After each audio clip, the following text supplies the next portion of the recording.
who wasn't there? Jalen Ramsey. Okay, the linebackers and the secondary were there, but not Jalen Ramsey.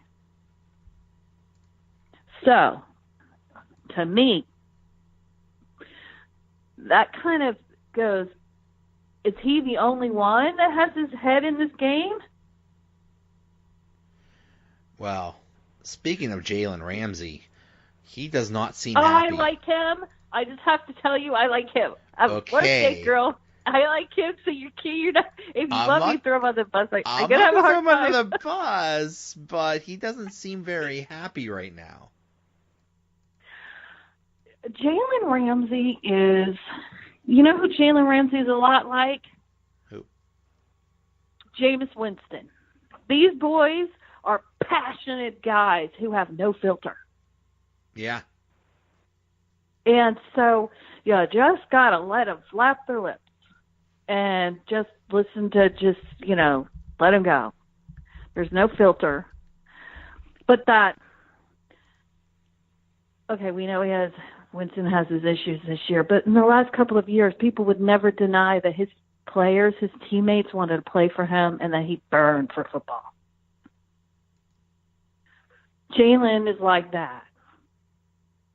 And what happened was one of the, I'm not going to say his name, but an ex-football player did not say good things about him on the radio. And I believe that's what Jalen was actually ticked off about.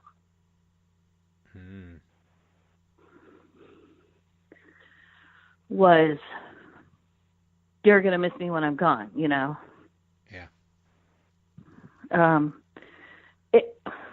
If they didn't have him in the secondary, oh Lord, I don't know what we would do, because he's that spark.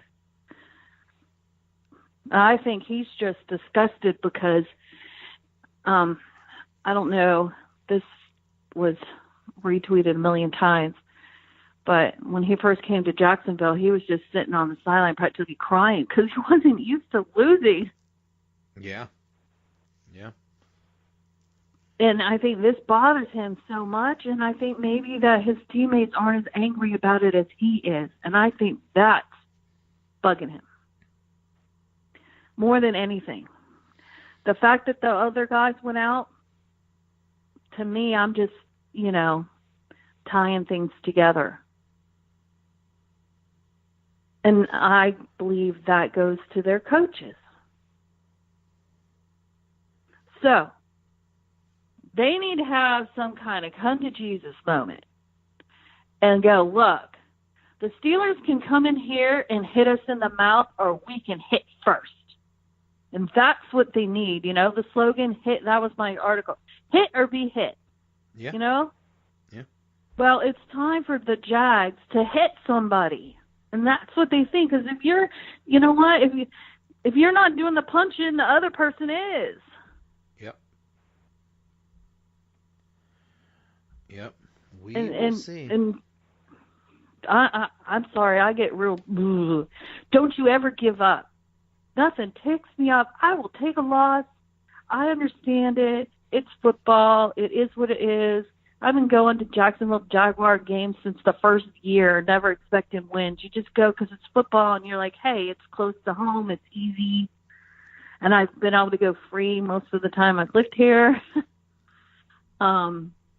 And you just go because it's football. Like, I would probably even go to a Titans game if someone took me for free. Even a Patriots game if someone took me for free, because it's football. Yeah. Well, so my point is, I will go for losses and that stuff, but I want to see that you burned, that you left your body out on that field when you lost. Channel some Ray Lewis. I love Ray Lewis. I would hire him to go into this team in a heartbeat. And by the way, Ray Lewis had the utmost respect for the Pittsburgh Steelers. He said he couldn't stand you all, but he respected you. Yeah, that's the thing about the Steelers and the Ravens. They try to kill each other. They hit each other hard, but at the end they respect each other because they both play the same way, that hard hitting style. Well, he said just the other night, because I always watch the Inside the NFL, on Showtime, because Bray Lewis. And he said that he went to Three Rivers and took dirt, put it in his pants, and brought it home because he wanted to bring that culture to Baltimore. Wow. That's neat. I thought you'd like that story. Very cool. He said because he said Baltimore wasn't a town that had a rich history, of hadn't for a while, at least when they were there, that same type of, and he really respected that Pittsburgh culture, that smash mouth. And so, yeah, he brought the dirt back. Right. There you go. You can say that. Yeah. And that's what's missing in Jacksonville right now.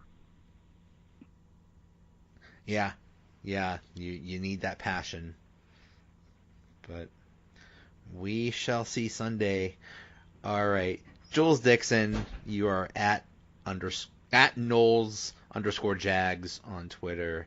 Thank you so much. And the tealzone.com. Tealzone.com. Okay. There you go.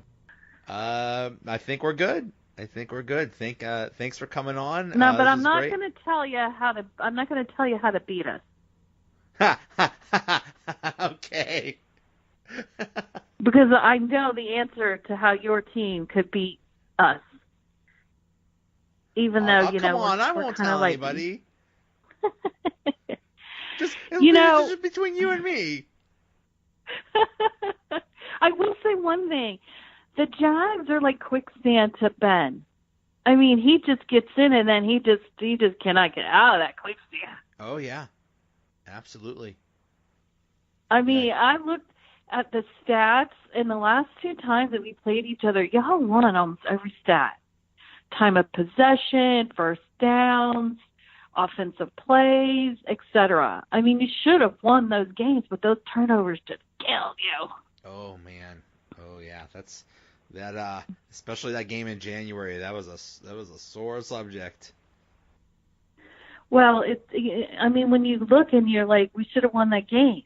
And then, by the way, the Jacks have had a couple games like that too, where it's like, oh, we had more first downs, we had more time of possession, we had better third down production, etc., and so on, because of turnovers. I mean, they had the time of possession was 12 minutes in the third quarter against the Colts. If you have it for 12 minutes, you should win.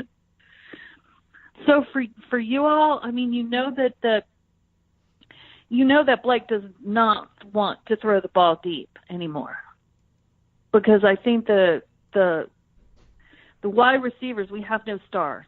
They just are not getting separation. So y'all should probably play, press, because it's not like DJ Turk's probably the fastest of them all, but he's a rookie, so his stems need a little work. So if I was playing it, I would be going, you know what? Play press. Yep. So have a good night, Joey. Thanks for having me on. Hey, no problem. Have a good one.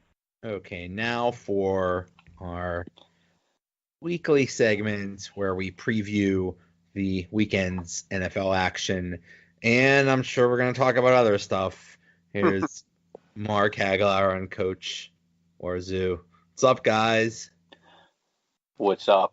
Hey. So, anything going on this week? It seems pretty boring, pretty slow week. I don't think anything happened. Oh my God. So this is literally nothing happened. Are you still waiting, Joe? Are you still waiting outside Steelers facilities? It's cold. Okay. It's cold, and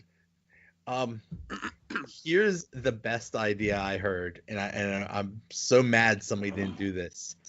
You rent a Range Rover, and you get a Le'Veon Bell lookalike, and you put him in like sunglasses and a hat, and it make it look like because it wasn't all the news stations like camped outside the Heinz Field.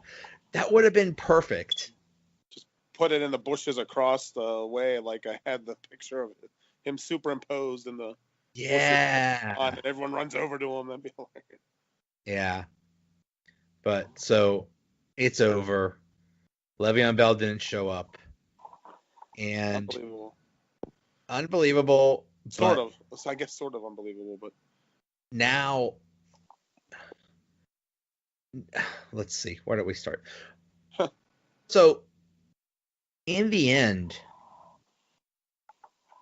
yeah, you could say the Steelers won because now they have all that cap space and James Conner. Yeah. But now they have $14.5 million in cap space. They could have used that money on something this year.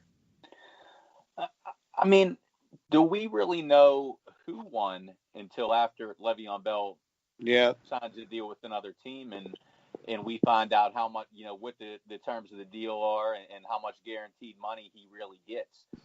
Is that when I was thinking about that. I'm like, man, like everybody's going crazy. Like, oh, Le'Veon Bell, he is a pioneer for, and we don't know yet, really. Yeah, this could be a huge gamble that pays off, or a huge gamble that totally backfires on him. I have a feeling it's gonna sort of pay off. Sort of. Here's what I predict: some team, probably the Jets, probably the Raiders, will give him a boatload of money, but make it look like a boatload of money. Let's say 6 years, $100 million. Okay. First of all, that year 6 of that will be like $30 million or some ridiculous. Yes. He'll never see that money, but it'll look good. It'll look good. He wants that nice round number, so it'll look good, and he'll never actually see most of that money. And I think in the end, this will backfire on him. But the first appearance, when he first signs that contract, people are going like, "Oh my God, it paid off for him! Look at this huge contract he got." That's my prediction. Yeah, I can see that happening.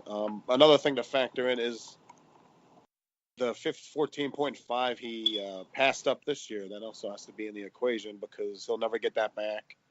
Even if he gets a decent deal, I don't think he's going to be getting that much more than he would have with the deal that the Steelers offered. So, I mean, that's all. It's what I've heard over and over again, that he's not getting that money back. That money is gone. Yeah. Yeah, it's a full year he passed up getting a paycheck. A huge paycheck. On the chance that he gets maybe a little more guaranteed money, but it's not like he's going to make another $3 million per year than Gurley. So, does he get that back? I don't know. Yeah. Hey, maybe they tag him next year and then only let him appear in those, like, what are they, the Steelers versus faculty basketball games when they travel around to the high schools and grade schools. Colbert, tag his ass and make him only appear on Charlie Batch and Louis Lips's team. Yeah. And one other random special teamer versus like Hampton High School or something. Make him travel around to all those games. Maybe that's why he was at Fitness 19. Now it all makes sense. Either that or he's signing with the Lakers and he's going to play. He wants to play with LeBron, obviously. Oh yeah. Yeah. That Fitness 19. That one practice. That's all you really need. Hello, Lakers. Yeah. Oh, hey, can you say ass on this podcast? Yeah. Okay. Well, we can now. Just did. That's funny though. Yeah, and he's so worried about getting injured that he's out there playing pickup basketball. Hey, makes sense, I guess. Jabronis like us. That's a great point, though. I mean, I've gotten hurt playing basketball. Oh, you can easily hurt an ankle or a knee. Easily hurt an ankle or knee. Yeah. I was going back and forth with that. On the Twitter has been quite interesting with the people supporting Bell. 24 hours. It's been quite a some of those replies. Oh, those evil Steelers. How dare they? Yeah, the fact that everyone on his side literally forgets that there's a salary cap. Or that they offered him $70 million. Yeah, it's all that stuff. Just pay him. Maybe they should have paid him. I think he's going to go to the Colts. I really think if I were to go my top 2 destinations, I think it's Indy and Oakland.